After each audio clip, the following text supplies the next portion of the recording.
DD India News Hour, I'm Ramesh Ramachandran.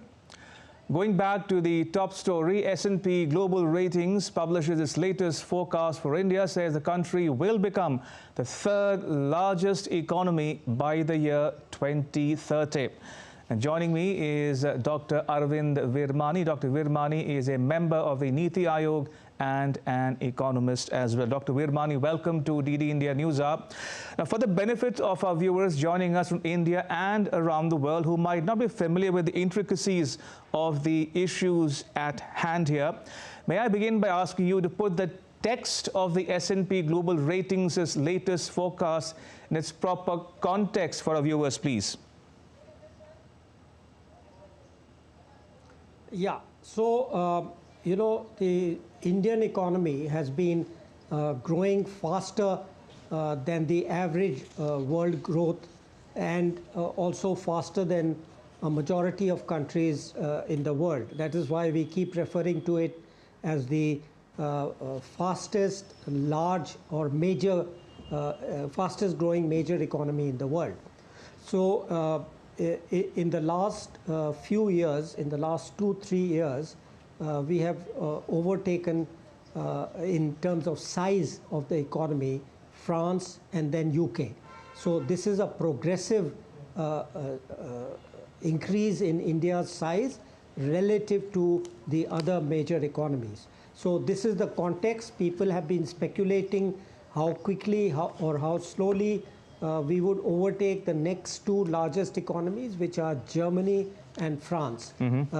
So that is the context in which this discussion is taking place. Indeed. Thank you for that, Dr. Virmani. Now, the S&P Global Ratings' forecast for China is in sharp contrast to India's. Now, what does that tell you about the economic trajectory of the two Asian neighbors? Right. So the the economy we obviously compare with, and when we say we will overtake Germany and Japan to become the third largest, the next largest is of course China. So one has been examining for many years. I mean, I have been doing these forecasts for 20-25 years. Right. And the interesting point from my point of view or our point of view has obviously been the size of the Indian economy relative to the Chinese economy. So basically what happened was that about 10 years ago or so, till about 10 years ago, China's economy was actually increasing relative to India's. So and that traces back one-to-one to China's growth rate being higher than India. Since then, it has fluctuated a bit, but has gradually gone below that of India. And so there was a little fluctuation. This is not a linear move, but now it is very clear that if we look forward from here onwards into the next 3 years, 5 years, or even further, China's growth rate is going to be lower than India's, and so we will be catching up in size. So closing the gap between the Chinese economy and the Indian economy.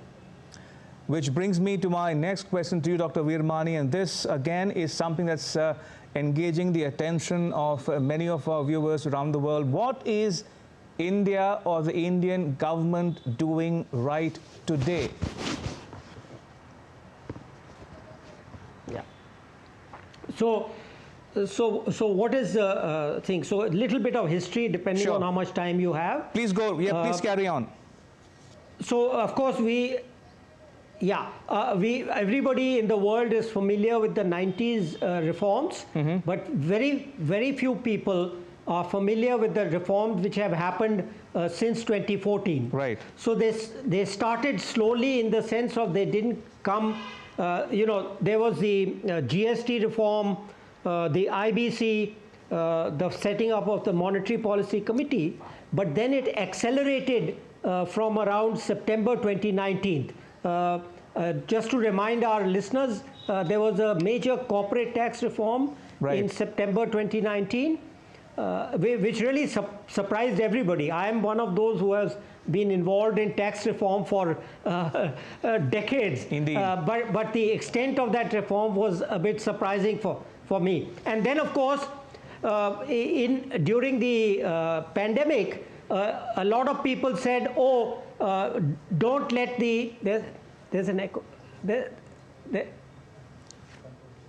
There's a bit of an echo, sorry. Apologies, we'll fix that link, Dr. Virmani, but do carry on, please. So a lot of people said, don't let a crisis go to waste. So in fact, that's exactly what the government did. I was not in government, but there were a whole series of reforms there, product markets, factor markets, public sector, government expenditures, taxes. So systematically, from 2019 onwards, the government has gone and reformed those sectors which were unreformed in the 90s. So that's the important thing. This is something I tell investors who come to meet me, the long-term investors, is that there was a systematic effort. So government has not done it randomly. Right. They've gone, for example, just to mention one product reform, atomic energy was opened up. Earlier it was a monopoly of the government, but now private sector can participate in various elements. Obviously, they are not immediately going to build big atomic plants, but so similarly, space sector has been opened up, and you have seen already several companies are now developing rockets with different fuels. So like that, reform of labor laws, capital entrepreneurship, the emphasis on startups. So you go sector by sector, the expenditure reform, reforming the welfare system, and so on. So systematic reform of the economy. Now, the difficulty is that these things take time to get effective. Indeed. For example, the 19 reforms took 5 to 10 years to actually show up in the growth rate. So there's always a lag. The lag is never very 100%, like I cannot say for sure the lag will be 5 years, but we will begin to see the effects of these reforms over the next few years.